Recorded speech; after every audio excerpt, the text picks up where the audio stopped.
Two fingers have a drastic importance for a pianist.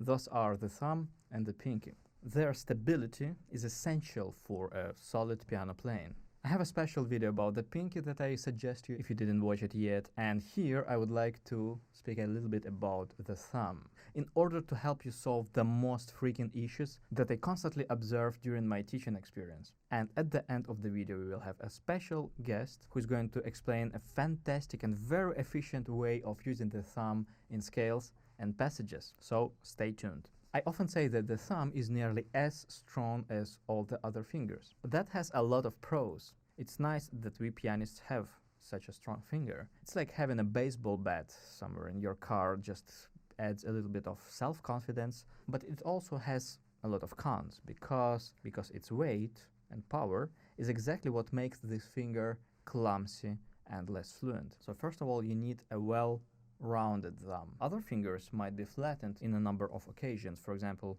when you play something with a lot of black keys. But those fingers ideally should be always rounded a little bit, because playing with a straight thumb like that, or like that, provokes tension in the wrong set of muscles. When it is slightly rounded, like that, you might find a very comfortable feeling of being able to rely on this finger, kind of lean on it. You may bounce with your wrist a little bit in order to find this sensation. If you do everything correctly, you might feel a little bit of support in this muscle, like here. But if you feel any tension in the inner part of the finger, it means that your thumb most probably is too straight, or maybe the angle is not right, like too sharp or too flat. Ideally, you have to find a small angle between the thumb and the key. One of the typical things some of my students do is playing with the thumb at the edge of the key. Something like that. That's a problem actually, because it doesn't matter how much you would practice, but playing like that without actually having support in this finger, you would never feel yourself comfortable. If you have some wide structures like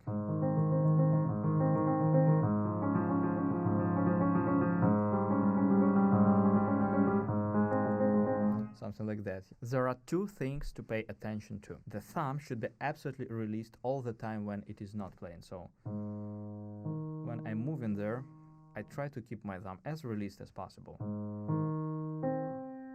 And then I hit the key and release it again as fast as possible. So it should be absolutely released all the time when it is not playing. And another tip is that don't pull it too far away. This is what many people would do, and in this case you're doing a lot of movements.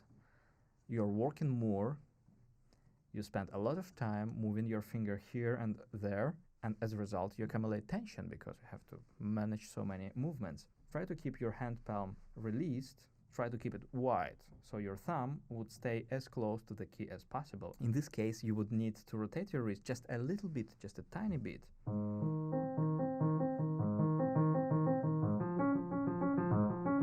Just as much as necessary in order to reach this key without any tension. When you change position, let's say in some arpeggio, when you go over the thumb, also make sure you release it properly.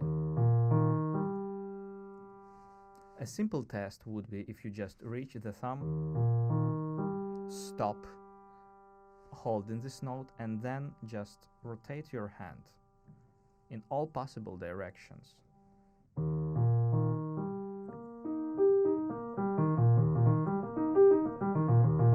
Because any tension here would make you clumsy. You reach that note and immediately release your hand while going over the thumb.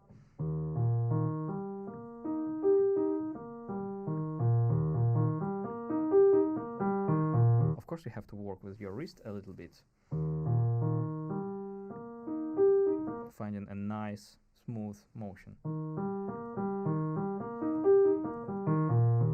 There's a small addition to this video, enlightening a couple of other aspects, that is available to patrons only. So if you'd like to have a couple of other tips about how we can use thumb efficiently, consider becoming a patron.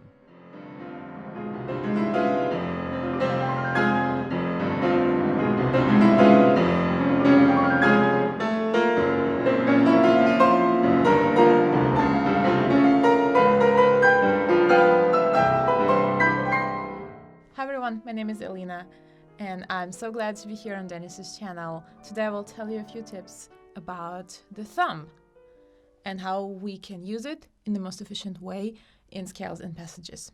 So first of all, I will tell you what not to do. Don't do that. Don't rotate your entire wrist, because you will spend so much time and energy that your hand will probably get tired and you might not be able to hit the right note, especially if you have a difficult passage and you have to leap from one note to another if the notes are not consecutive.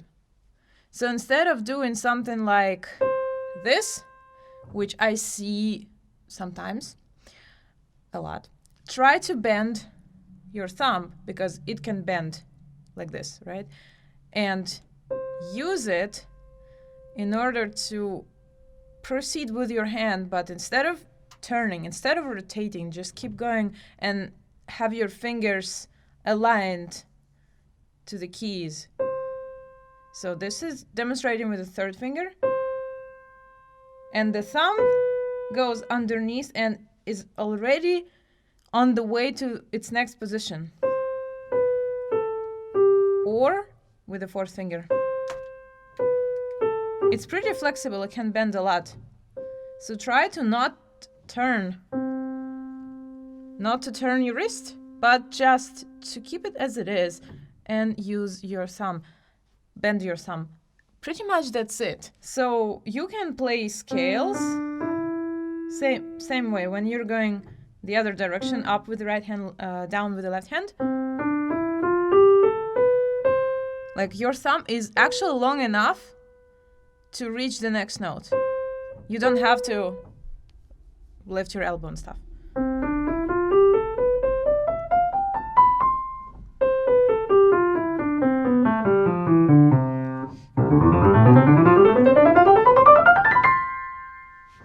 For example, in this passage, so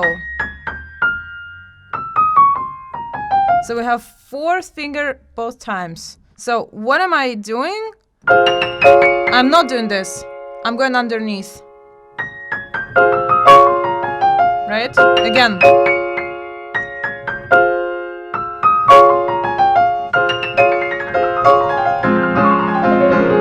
So imagine how difficult it would be if you would go like this every time. I don't know, I can't play like this. So I suggest you just delete all the unnecessary movements from your technique. Good luck. See you on my channel. Bye. That's it for today. Thanks for watching. Please like, share this video, and see you next time. Have fun playing piano.